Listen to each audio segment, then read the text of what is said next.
اور دیوبند عالم سے دیکھ رہے ہیں؟ میرے خیال میں ایسی بات نہیں ہے. اس کا اصل سبب وہ یہ کہتے ہیں کہ ہمارے امام حضرت شیخ الہند ہیں. حضرت شیخ الہند دیوبند کے رہنے والے تھے. دارالعلوم دیوبند کے صدر مدرس تھے اور اپنے زمانے میں سب سے بڑے عالم تھے. لیکن انگریز کی دشمنی ان کے رگ و ریشے کے اندر سرایت تھی. پھر انگریز نے ان کو پکڑا اور پکڑ کر ان کو مالٹا کی جیل میں بند کیا اور 4 سال وہ وہاں رہے. انہوں نے ہندوستان میں انگریز حکومت کے خلاف سب سے پہلے وہ آدمی ہیں جنہوں نے افغانستان کے اندر آزاد ہند حکومت قائم کی تھی، جس کا صدر مہاراجہ پرتاپ سنگھ کو بنایا تھا اور مولانا برکت اللہ صاحب بھوپالی کو وزیر اعظم، اور ان کے شاگرد حضرت شیخ الہند رحمۃ اللہ علیہ کے شاگرد یہاں کے پڑھے ہوئے مولانا عبید اللہ سندھی رحمۃ اللہ علیہ کو وزیر خارجہ بنایا گیا تھا. یہ جو اس وقت طالبان ہیں، یہ حضرت شیخ الہند رحمۃ اللہ علیہ کی تحریک سے جو لوگ جڑے ہوئے تھے آزادی ہند کے لیے اور آزاد قبائل کے اندر کام ہو رہا تھا، یہ ان کی اولاد یا اولاد کی اولاد ہیں. اس لیے یہ اپنا امام ان کو بناتے ہیں. یہ کہتے ہیں کہ وہ ہم جس طرح انہوں نے اپنی ساری زندگی ملک کی آزادی کے لیے، یعنی استعمار غیر طاقت کے چنگل میں ملک پھنسا ہوا تھا، آزادی کے لیے کام کیا تھا، اسی طریقے پر ہم بھی ان کے راستے پر چل رہے ہیں. بس اتنی بات ہے.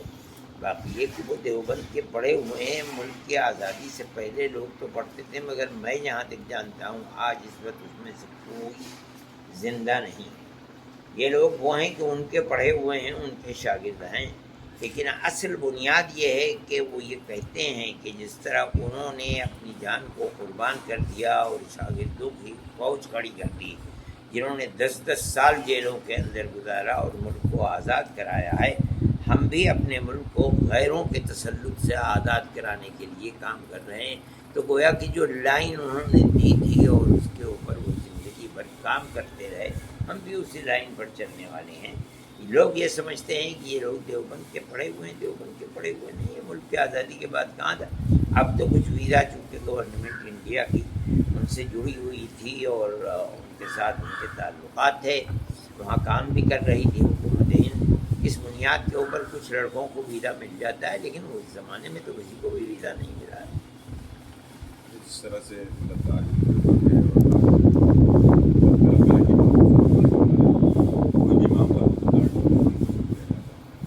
اس میں مطلب کس کا رول میں نہیں جانتا ہوں کون روپے لوگوں کے سامنے ہے. لوگوں کا جو فرقہ پرستی کی ہوا چل رہی ہے، یہ کہا جاتا ہے کہ دارالعلوم دیوبند دہشت گردی کا اڈا ہے، لیکن ہماری تو تعلیمات کھلی ہوئی ہیں. 24 گھنٹے دروازے کھلے رہتے ہیں. جب ہم پڑھاتے ہیں تو ہمارے سبق میں کوئی بھی حاضر ہو آ جائے، کوئی بھی چیز نہیں ہے. اور سبق کو سن لیں. ہم کیا کرتے ہیں، رات اور دن کتنے لوگ ہیں جو ہمارے ساتھ رہتے ہیں اور گورنمنٹ کے وہ مخبر ہیں. ہمیں تو کبھی بھی کوئی پرواہ نہیں ہوتی تھی کہ ہم تو جو سبق دیتے ہیں وہ میل ملاپ کا مذہب سے اوپر اٹھ کر کے ہر آدمی کے ساتھ میل ملاپ کا ہمارا وہ ہے. ہم نے تو کبھی کوئی ایسی چیز دی نہیں. اس لیے لوگ کہتے ہیں کہ یہ مرکز بنانے جا رہی ہے گورنمنٹ، کیا کر رہی ہے، کیا کر رہی ہے. کہتے ہیں گورنمنٹ کو اختیار ہے کہ کیا کرے، ہمارے اوپر اس کا کوئی اثر نہیں پڑتا. جو ہم پڑھاتے ہیں وہ 14ویں رات کی چاند کی طرح روشن ہے. جس کا جی چاہے آئے ہمارے سبق کے اندر بیٹھ جائے. ہم تو پیار و محبتی کی ترغیب کرتے ہیں، اور اسلام دنیا میں جو جنگل کی آگ کی طرح پھیلا ہے وہ کوئی دشمنی سے تھوڑی پھیلا ہے، وہ تو پیار و محبتی کے ساتھ پھیلا. دنیا کے ہر قوم نے اس کو قبول کیا ہے. لوگ یہ سوال کرتے ہیں کہ ہم گورنمنٹ کے وہاں کی گورنمنٹ کے طالبان کے سے محبت رکھنے والے اور ہم ان کے بارے میں اچھی رائے رکھتے ہیں. یہ بھی غلط ہے. ہم تو کسی کے بارے میں بھی کوئی رائے نہیں رکھتے. یہ تو مستقبل بتائے گا کہ وہ کیا کر رہے ہیں اور انہوں نے اپنے ملک کو کیا کس طرح سے چلایا ہے. دیکھیے یہ ایک کھلی ہوئی بات ہے کہ کہ جو دو چیزیں بڑی بنیادی ہیں کسی بھی حکومت کے لیے، ایک تو یہ ہے کہ ملنے جلنے والے جتنے بھی لوگ ہیں ان کے اندر میل ملاپ اور محبت کو پیدا کرے.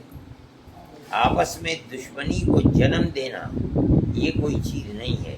میل ملاپ کسی بھی طبقے کے اندر، اقلیت اور اکثریت کے اندر، ان کے ملک میں بھی اقلیت اور اکثریت ہے، اگر وہ ہر اقلیت کے فرد اور اکثریت ایک ہی پیمانہ رکھتے ہیں، کسی کے حق کو نہیں مارتے بلکہ ملک کی ترقی کی سطح کے اندر معاشی اعتبار سے، تعلیمی اعتبار سے، رہن سہن کے اعتبار سے اگر ایک پیمانہ ہے، دو پیمانے نہیں ہیں، ہم ان کی تعریف کریں گے.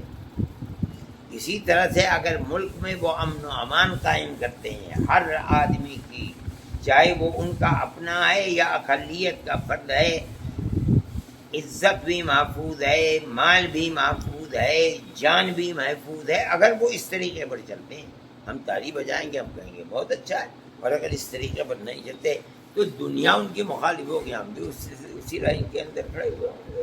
اچھا حضرت، ایک سوال اور ہے کہ جب دارالعلوم سے پوری دنیا میں لوگ پڑھ کر گئے، دنیا میں سوچ کو مطلب کہنے کا ہے طالبان سے ہی جوڑنا دیوبند کو، یا اور کسی نہیں، دنیا میں جو لوگ گئے ہیں پڑھ کر کے وہ اپنا کام کر رہے ہیں، جس ملک کے اندر بھی بیٹھے ہوئے ہیں اس ملک کے اندر اپنا کام کر رہے ہیں، یعنی اپنے دین کا کام کر رہے ہیں.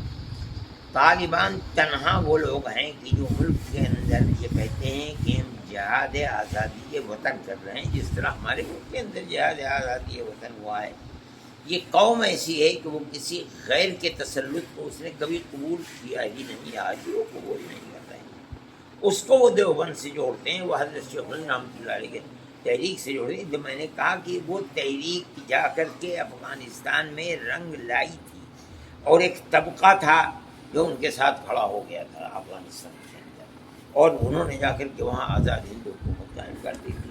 یہ سب حضرت شیخ الہند رحمۃ اللہ علیہ کی تحریک سے جڑے ہوئے لوگ تھے.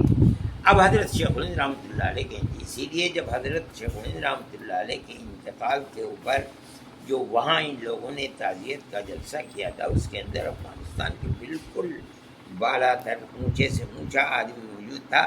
تو اس وقت کے جو حاکم تھے انہوں نے کہا تھا کہ شیخ الہند نہ تما کر آ رہا تمام کنم، جس چیز کو شیخ الہند پورا نہیں کر سکے اور دنیا سے چلے گئے، میں اس چیز کو پورا کروں گا.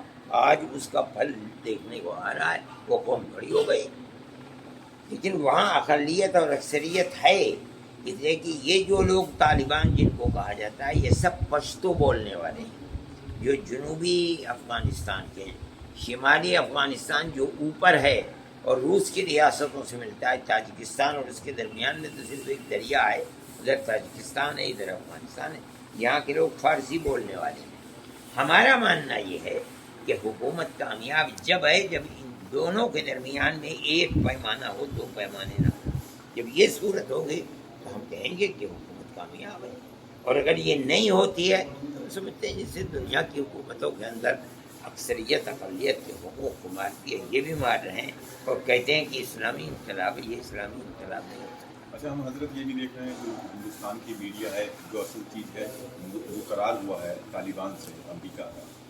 طالبان پہ ہندوستان کی گورنمنٹ نے سائن بھی، اس چیز کو نہیں بتا رہی ہے. ہم نہیں جانتے ہیں کہ کیا ہوا ہے اور کیا سائن کیے ہیں. ہم اس کے اندر کوئی بول بھی نہیں. یہ سیاسی معاملات ہیں، انہوں نے کیا کیا ہے کیا نہیں کیا ہے ہم اس چیز کو دیکھ ہی نہیں رہے. ہم تو یہ دیکھ رہے ہیں کہ جو کام ہوا ہے آیا وہ صحیح طریقے پر اپنے یعنی کام کو کرتا ہے یا نہیں کرتا ہے. ہم نے ہمارے نزدیک اس کی بنیادیں دو ہیں.